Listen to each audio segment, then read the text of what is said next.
मैं ये भी आपको बताना ज़रूरी समझता हूँ कि जो परसों गाज़ियाबाद में जो वाक़या हुआ, जिसमें एक 70 साल के अब्दुस समद सैफ़ी को बुरी तरह मारा गया, पीटा गया और उनकी दाढ़ी को काट दिया गया।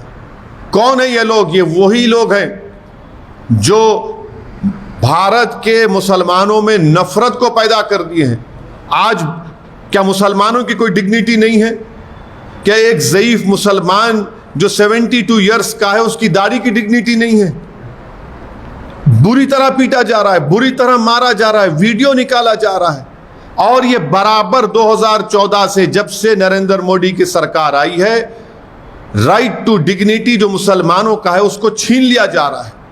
कभी अखलाक को मारा जाता है, कभी पीलू खान को मारा जाता है, कभी जुनैद को मारा जाता है, कभी अकबर को राजस्थान में जला दिया जाता है। ये कंटिन्यूस वाक़यात चल रहे हैं।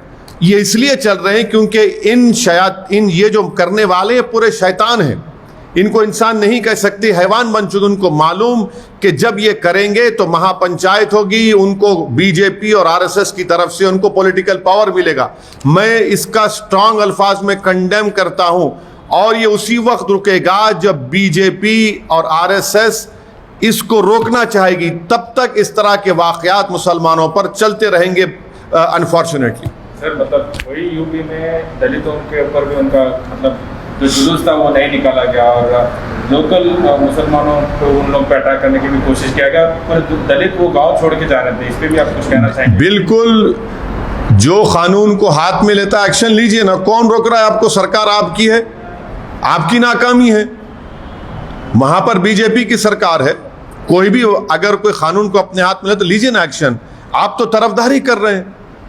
ये कैसे हो सकता है कि किसी को मारा जाए, पीटा जाए, आप उसकी दाढ़ी काट देते हैं, वीडियो बनाते हैं? ये क्या पैगाम दे रहे हैं भारत का?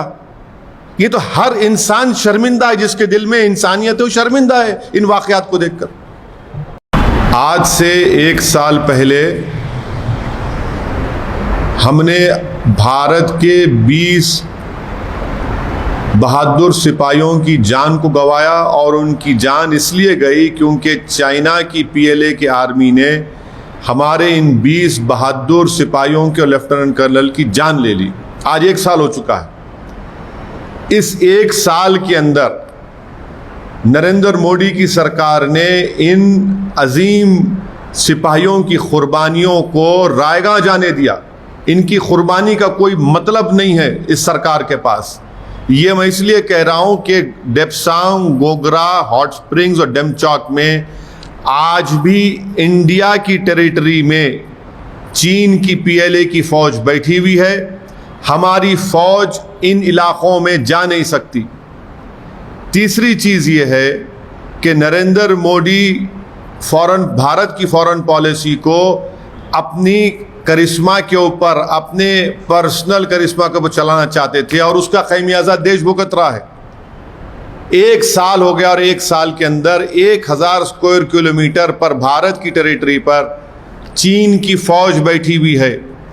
नरेंद्र मोदी की सरकार पिछले 13 महीने से ना कोई प्रेस कॉन्फ्रेंस करती है, ना कोई प्रेस ब्रीफिंग देती है और ना पार्लियामेंट में जब मेंबर्स ऑफ अपोजिशन के MPs उठकर सवाल करते हैं लद्दाख के ऊपर तो उसका जवाब देती है।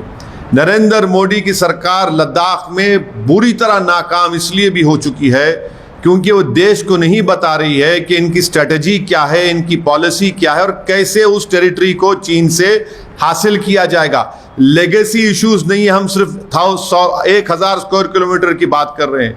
नरेंद्र मोदी की सरकार लद्दाख में इनकी नाकामी की वजह से आज हमको अपनी भारत के बॉर्डर की हिफाजत करने के लिए फॉरेन कंट्रीज के मिलिट्री की हेल्प लेना पड़ रहा है और US से हमने ड्रोन हासिल किया है। आज नरेंद्र मोदी की सरकार ने चीन के खिलाफ लद्दाख में नाकामी की वजह से हम कभी भी पाकिस्तान पर हमला नहीं कर पाएंगे, क्योंकि अगर हमला करेंगे तो हमको हमेशा चीन के मिलिट्री रिएक्शन को देखना पड़ेगा। इनकी नाकामी ये इसलिए भी है कि हमने 20 जवानों को खोया, लेफ्टिनेंट कर्नल को खोया और चीन से जो ट्रेड इंडिया का सबसे बड़ा ट्रेड पार्टनर बन गया 10 से 13%। आप बताइए कि हर महाज पर नरेंद्र मोदी की सरकार ने हमारे 20 अजीम सिपाहियों की कुर्बानी को रायगा जाने दिया। उनके खून, उनकी जान की कोई अहमियत नहीं रही। आज भी उन मुकामात पर चीन की फौज बैठी हुई है।